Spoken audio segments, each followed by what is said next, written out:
नमस्कार दोस्तों, हमारे YouTube चैनल पर आपका स्वागत है। आज के वीडियो में हम आपको सिखाएंगे किस्मत को दोष मत दो। ये वीडियो आपके जीवन में एक महत्वपूर्ण सीख देगी, इसलिए इसे ध्यान से देखें और हमारे चैनल को सब्सक्राइब कर लें। दोस्तों, हमारे साथ ऐसा कितनी बार होता है कि हम अपनी किस्मत को कोसते हैं। हम कहते हैं हमारी किस्मत फूटी है, ऐसा मेरे साथ ही क्यों होता है। जब हमारे साथ कुछ बुरा होता है हम आमतौर पर निराश हो जाते हैं और अपनी किस्मत पर दोष लगाने लगते हैं। हम ये सोचते हैं कि हमारे भाग्य में उल्टी चीजें ही लिखी गई हैं और सब गलतियां हमारे ही जीवन में क्यों होती हैं। हमें लगता है कि हमारे पास सही चीजों की कमी है जिसके कारण हम अपने लक्ष्यों को हासिल नहीं कर पा रहे हैं। कितनी बार हमने बहुत सी चीज बस यह कहकर छोड़ दी है कि किस्मत में होगा, नहीं तो मुझे मिलेगा कैसे। हम तो अपने आप को यह तक तसल्ली दिला देते हैं कि इसमें मेरा दोष था ही नहीं, मैं और करता भी तो क्या। ऐसे विचार आपके मन में भी आते हैं तो यह कहानी आपके लिए है। एक दिन एक व्यक्ति महात्मा बुद्ध के पास आया। उसने महात्मा बुद्ध से कहा कि मैं अपनी किस्मत ठीक करवाने आया हूँ, मैं बहुत दुखी रहता हूँ, मैं जो भी करता हूँ वह खराब हो जाता है, मेरी किस्मत मेरा साथ नहीं देती। मैंने सुना है कि आप सभी के समस्याओं का समाधान करते हैं, क्या आप मेरी भी फूटी किस्मत को सुधार सकते हो। महात्मा बुद्ध जी ने कुछ पल उसकी आंखों में देखा और उससे पूछा, यह फूटी किस्मत तुम्हें कहाँ दिखी? तुम्हें ऐसा क्यों लगता है कि तुम्हारी किस्मत फूटी हुई है? उस आदमी ने कहा, मैं जो भी करता हूँ तो वह हो नहीं पाता, तो मेरी किस्मत फूटी ही हुई ना। किसी वक्त मेरे पास सब कुछ था, धन, सुख, आनंद, फिर मेरे माता पिता गुजर गए। जैसे जैसे करके मैंने अपनी खुद की परवरिश की। मैंने जिससे सच्चे मन से प्रेम किया उस प्रेमिका ने किसी और से विवाह कर लिए। मैंने एक छोटा सा व्यापार शुरू किया तो जी मित्र के साथ मैंने वह व्यापार शुरू किया, वह मेरा व्यापार ही हड़प बैठा। मुझे किसी ने बताया कि आप सारी समस्याओं का हल निकाल देते हो, क्या आप मेरी भी किस्मत ठीक कर सकते हो? महात्मा बुद्ध ने कहा, लाओ अपनी फूटी किस्मत मुझे दे दो, मैं अभी उसकी मरम्मत कर देता हूँ। व्यक्ति ने कहा, मैं किस्मत को कैसे दे सकता हूँ, वह तो दिखाई भी नहीं देती। महात्मा बुद्ध ने पूछा, जब तुम्हें तुम्हारी किस्मत दिखाई ही नहीं देती तो तुम्हें कैसे पता कि वह खराब हो चुकी है? उस व्यक्ति ने सोचकर उत्तर दिया, नहीं, मैंने कभी ऐसा नहीं देखा कि मेरी किस्मत सचमुच खराब हो चुकी हो।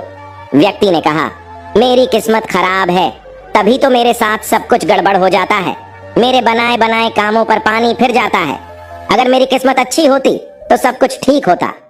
तो महात्मा बुद्ध ने कहा, तुम ठीक दिखाई देते हो, तुम्हारा स्वास्थ्य भी ठीक लग रहा है, तुम्हारे हाथ पैर भी सलामत है, तुम अभी तक मरे नहीं हो। मुझे तो तुम्हारी किस्मत में कोई भी खराबी नहीं लग रही है, सब कुछ सही लग रहा है। अगर किस्मत खराब होती तो तुम बीमार हो जाते, तुम्हारा अंग भंग हो जाता है या तो मृत्यु को प्राप्त हो जाते, लेकिन ऐसा तो कुछ भी नहीं है। फिर तुम क्यों कह रहे हो कि तुम्हारी किस्मत फूटी हुई है? व्यक्ति ने कहा, आप समझ नहीं रहे हैं, मेरे ऊपर बहुत कर्ज है। लोग रोज मेरे घर धमकाने आते हैं जिनसे मैंने कर्जा लिया है, वे मुझे मारने तक की धमकी देते हैं। मेरा घर भी उन्होंने छीन लिया है, अभी भी वो मेरे पीछे पड़े हैं, तो ऐसे में मैं कैसे कह सकता हूँ कि मेरी किस्मत सही है? महात्मा बुद्ध ने विचार पूर्वक कहा, तो समस्या गंभीर है। व्यक्ति ने उदासीनता के साथ कहा, जी हाँ, अब आप समझे ना कि मैं कितने बड़े दुख से गुजर रहा हूँ। महात्मा बुद्ध ने आवाज में समझाया कि तुम्हारी किस्मत अच्छी है कि तुम जीवित हो।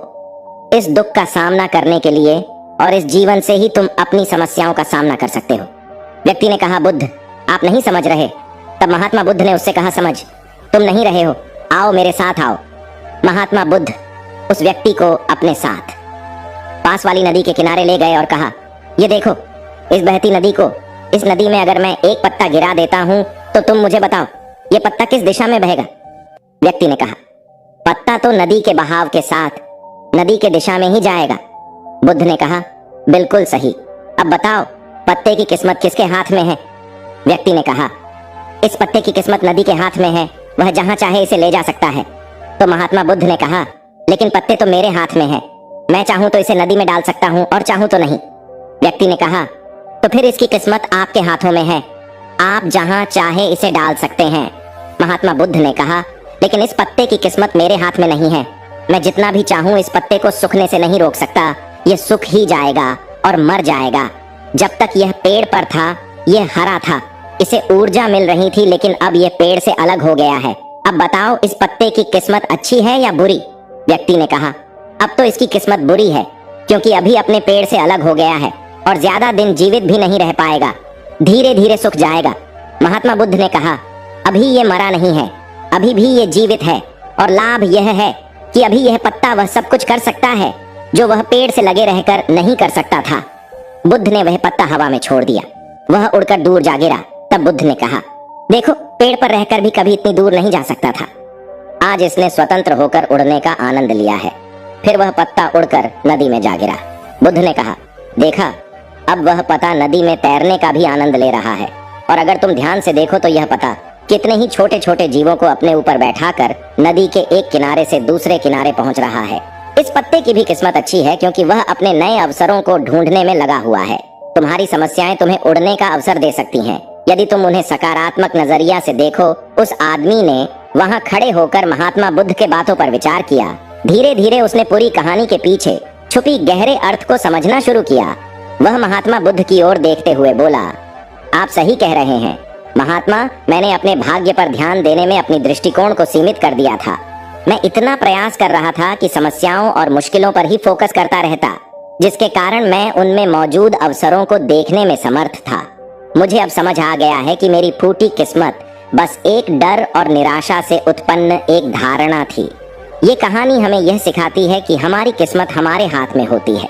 हम खुद अपने जीवन की दिशा निर्धारित करते हैं। हमारी समस्याओं का हल भी हमें ही निकालना होता है। चुनौतियां को एक अवसर के रूप में देखकर हम आगे बढ़ सकते हैं और अपनी किस्मत को सुधार सकते हैं।